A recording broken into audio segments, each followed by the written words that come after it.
Nunca había escuchado a detalle el silencio de una ciudad pequeña, hasta esa noche, muy diferente al silencio de los semáforos apagados y de las madrugadas ordinarias. Era un silencio diferente, era otro silencio, el que parece venir de debajo de la tierra, como si incluso el suelo contuviera la respiración. Me llamo Laura Quiroz, soy periodista, o al menos lo era. Durante años escribí para una revista que cerró de la noche a la mañana. El último artículo que publiqué fue sobre la ansiedad del trabajo digital. Fue una ironía amarga. Después de tanto investigar la ansiedad ajena, terminé sin saber qué hacer con la mía. El día que cerramos la redacción, el editor me llamó a su oficina y me dijo que no había liquidación. Me entregó una caja con todas mis cosas y me deseó suerte. Salí a la calle y me quedé parada en la banqueta durante 10 minutos, sin poder llorar ni gritar. Solo pensaba, ya no soy periodista, y si ya no soy periodista, no sé quién soy. Me sentía derrotada. 2 semanas después, llena de esperanza que no supe de dónde salió, decidí irme de la ciudad y alquilé la casa del pueblo. No lo pensé demasiado. Pensaba que el aire fresco me ayudaría en mi búsqueda de trabajo. Vi el anuncio, llamé y pagué el primer mes de renta. La casa era modesta. 2 habitaciones, una terraza que daba al parque. Mi antiguo departamento en la ciudad era un animal distinto. Ruidos de autos, la presión constante de vivir rápido. Aquí, en cambio, el tiempo parecía desinflarse. Al principio eso me resultó un alivio. Habían pasado 3 semanas cuando ocurrió la primera noche de mi experiencia que quiero contar. Eran las 11:45. Simón, mi gato gris, dormía sobre el respaldo del sillón, enroscado como una coma.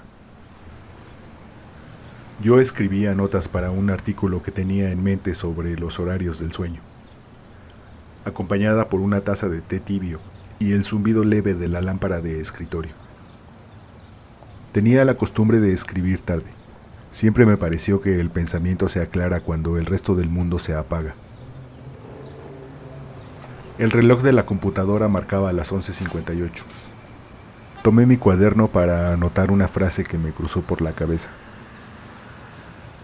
La noche no es un espacio, es un pliegue. No sabía de dónde había venido. Suspiré. Quizá era demasiado poético para un artículo de divulgación. A la medianoche en punto, el aire cambió. No fue algo que pudiera ver con exactitud.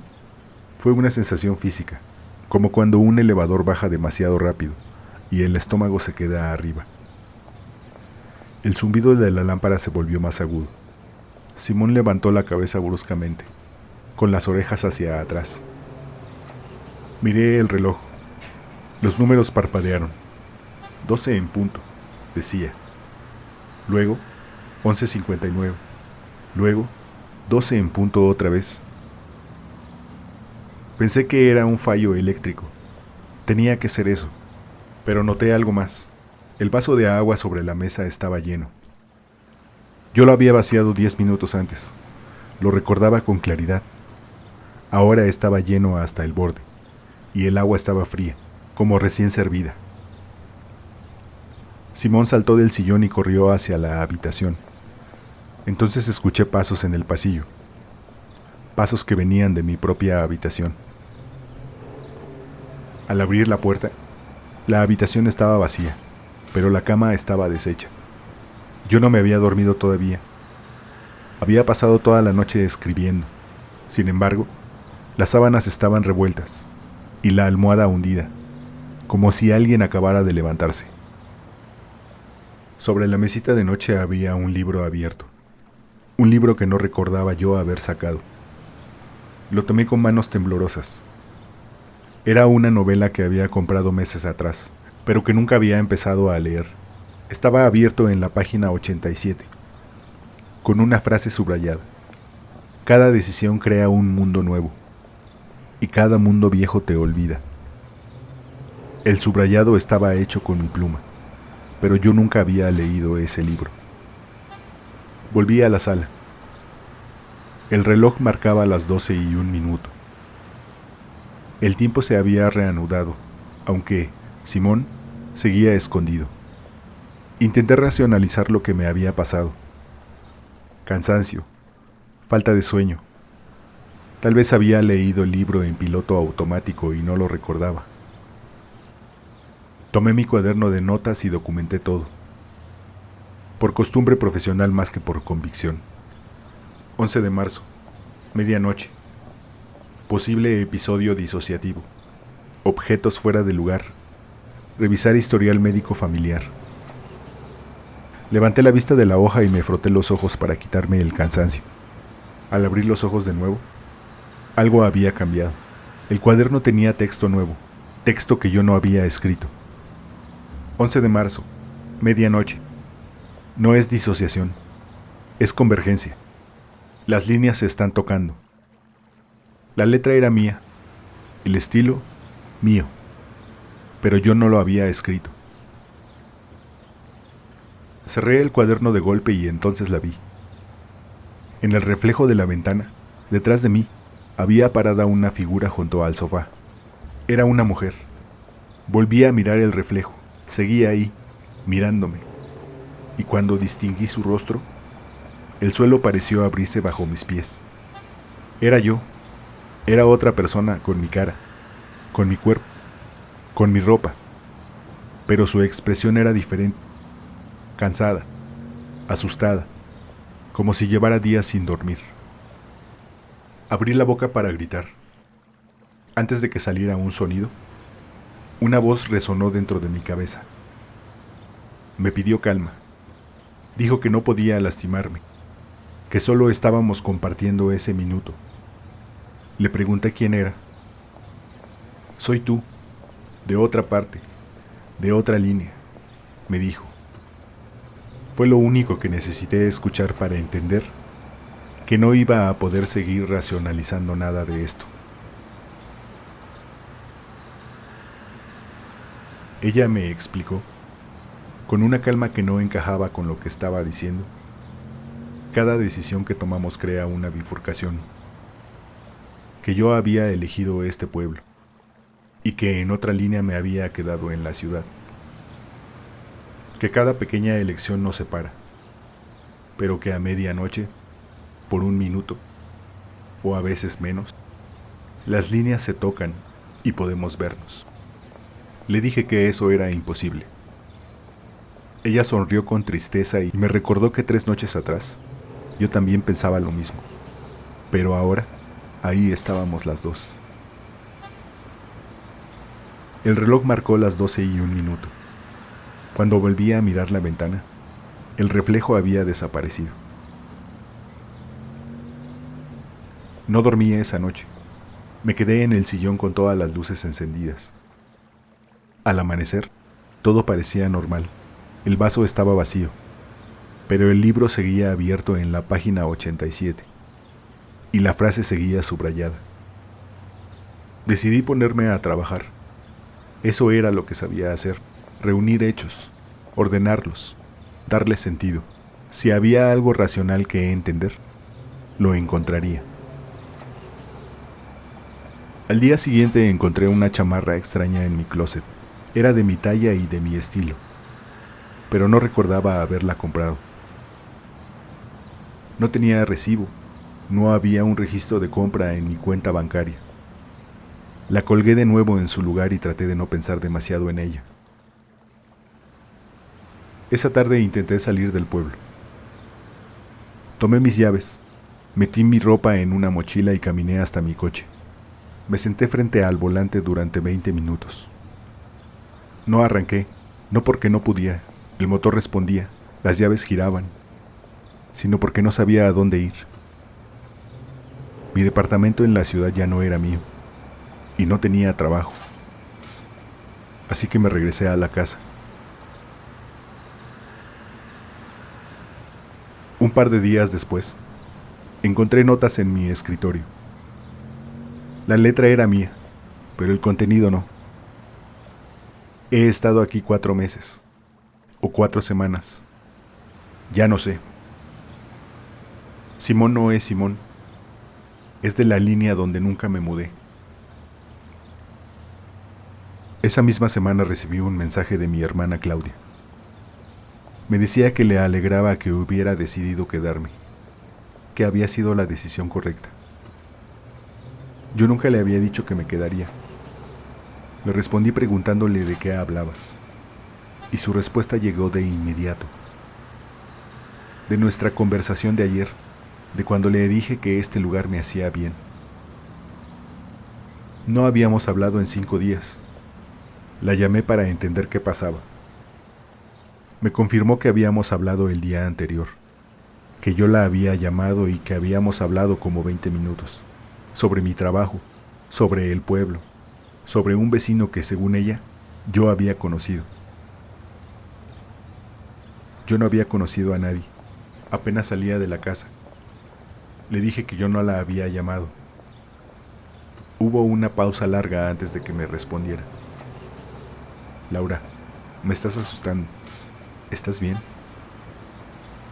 Colgué sin responderle. Esa noche decidí quedarme despierta. Preparé café, puse alarmas cada 15 minutos y esperé. 10 minutos antes de la medianoche, Simón comenzó a caminar en círculos alrededor de la mesa, con un maullido gutural que nunca le había escuchado.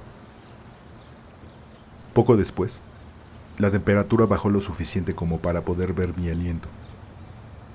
El zumbido de la lámpara cambió de tono, más agudo, casi doloroso. Y justo antes de la hora, todos los relojes de la casa se detuvieron. A la medianoche, ella apareció. Esta vez no fue un reflejo. Estaba parada frente a mí, en medio de la sala, tan sólida como yo. Llevaba la misma ropa, jeans, sudadera gris, pero su rostro tenía arrugas que yo no tenía, ojeras más profundas, cicatrices pequeñas en las manos. Nos miramos en silencio, y ella habló, con una voz audible y ronca, no solo dentro de mi cabeza. Esto no es un sueño y no va a detenerse, sentenció.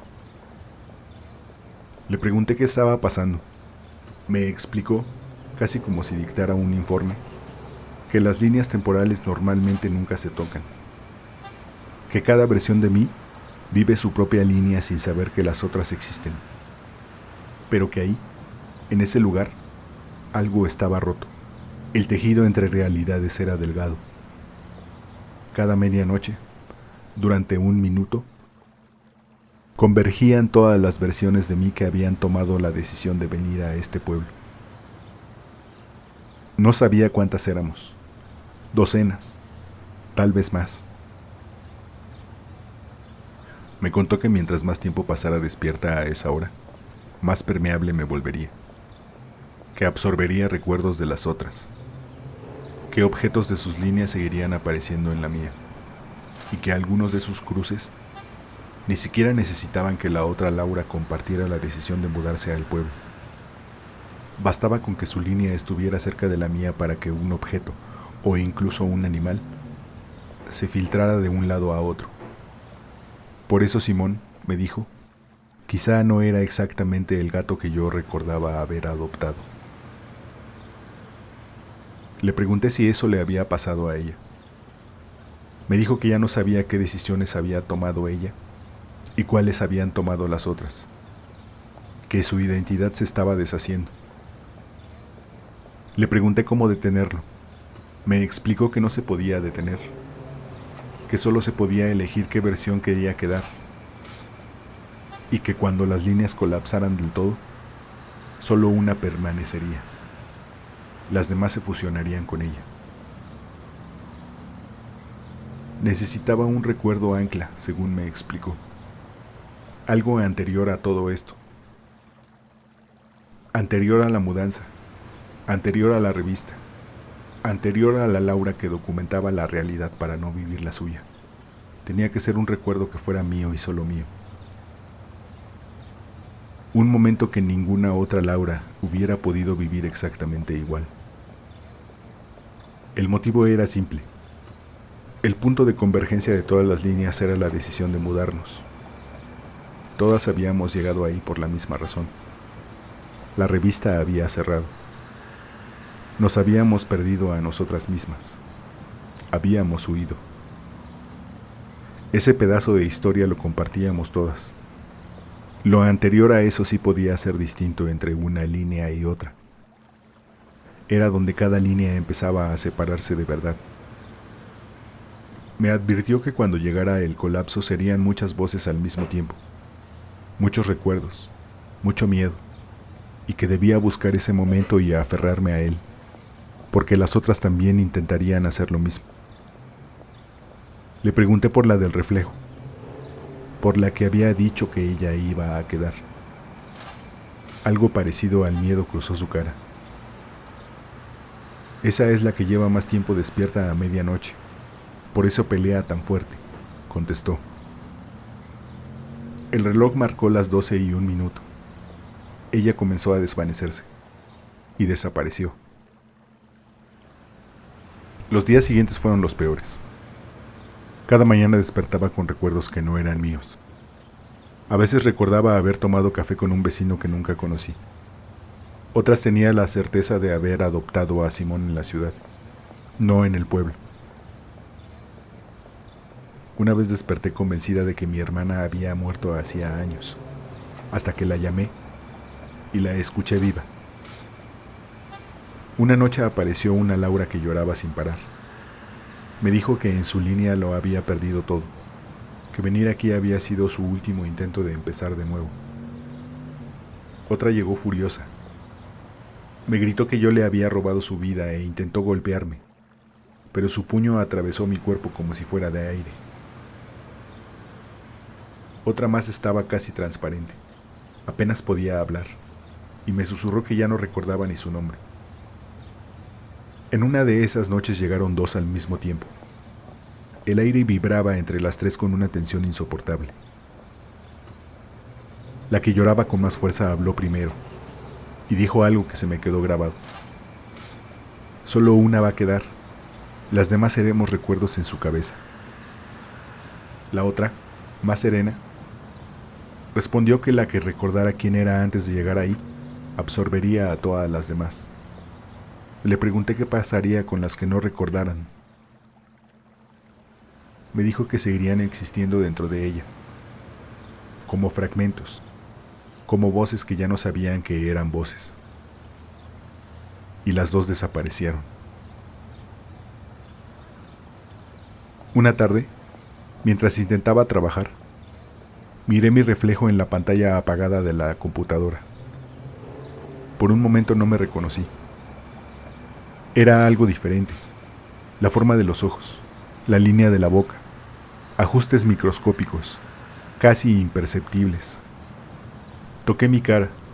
El reflejo la tocó de vuelta, pero el movimiento llegó un segundo tarde. Aparté la mano.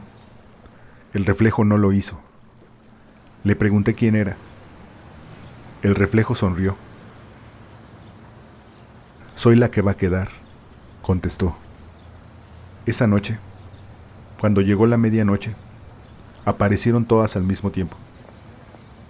No sé cuántas éramos, docenas, tal vez más, todas en mi sala, superpuestas unas sobre otras, todas con mi cara. Una tenía el cabello más corto, otra llevaba lentes, otra tenía una cicatriz en la mejilla. Había una que estaba embarazada. Alguna otra usaba un anillo de matrimonio. Eran todas las vidas que pude haber vivido, todas las decisiones que pude haber tomado, y todas estaban luchando por existir. Sentí como algo dentro de mí se fragmentaba. Los recuerdos se mezclaban, se superponían, se contradecían. Estaba en 10 lugares al mismo tiempo. Había tomado 1000 decisiones distintas. Era madre, Estaba soltera, estaba muerta, estaba viva, estaba feliz, estaba rota. Caí de rodillas con las manos contra mi cabeza, tratando de sostenerme. ¿Quién soy? ¿Cuál de todas soy yo? Entre todas esas voces, la del reflejo se impuso sobre las demás. Era más fuerte, más clara. Llevaba más tiempo activa, más tiempo absorbiendo recuerdos ajenos. La sentí avanzar hacia el centro, desplazando a las otras. Si no hacía algo en ese momento, ella ganaría. Cerré los ojos. Busqué un recuerdo anterior a todo esto, anterior a la revista, anterior a la mudanza, anterior a la Laura que documentaba la realidad para no tener que vivir la suya. Y lo encontré. Tenía 6 años. Estaba en el jardín de mi abuela. Había una mariposa azul posada en mi mano, quieta, perfecta. Yo la miraba fascinada y mi abuela me dijo: las cosas hermosas nunca duran, Laura, por eso tienes que recordarlas. La mariposa levantó el vuelo. Yo me quedé con la mano abierta, mirando el espacio donde había estado. Ese recuerdo era mío, solo mío. Ninguna otra Laura había tenido esa abuela, ese jardín, ese silencio exacto de una tarde que ya no existía en ningún otro lugar. Era el punto más anterior que podía alcanzar. Era mi raíz. Me aferré a él. Y la del reflejo gritó, pero con algo más profundo que las palabras. Una resistencia, un jalón, como si tirara de mí desde adentro. Por un momento sentí que cedía, que el jardín se borraba, que la voz de mi abuela se perdía entre el ruido de todas las otras voces.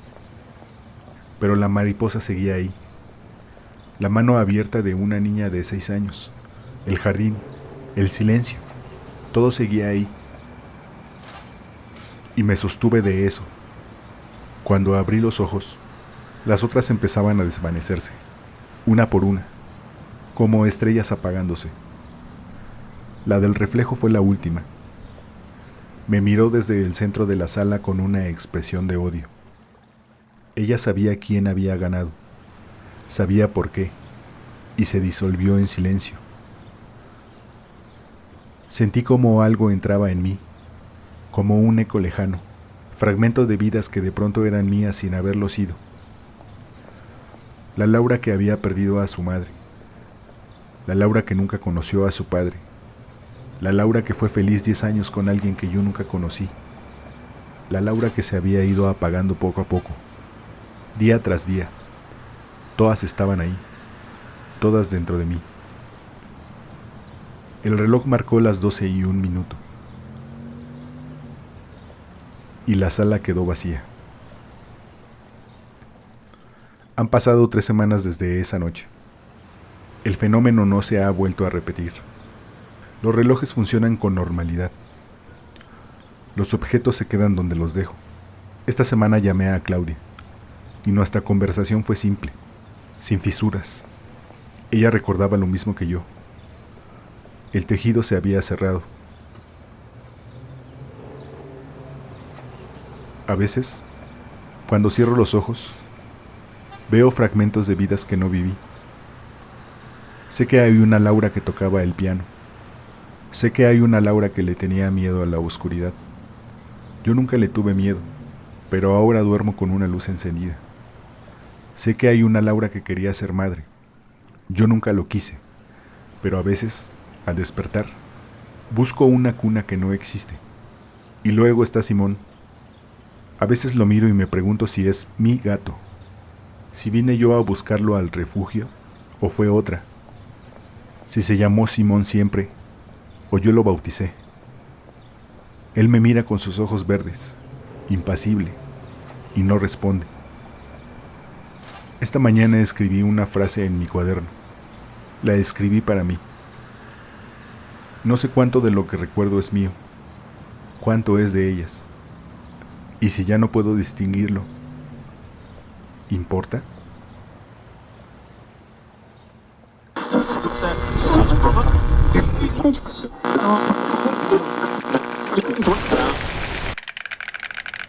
Nunca había escuchado a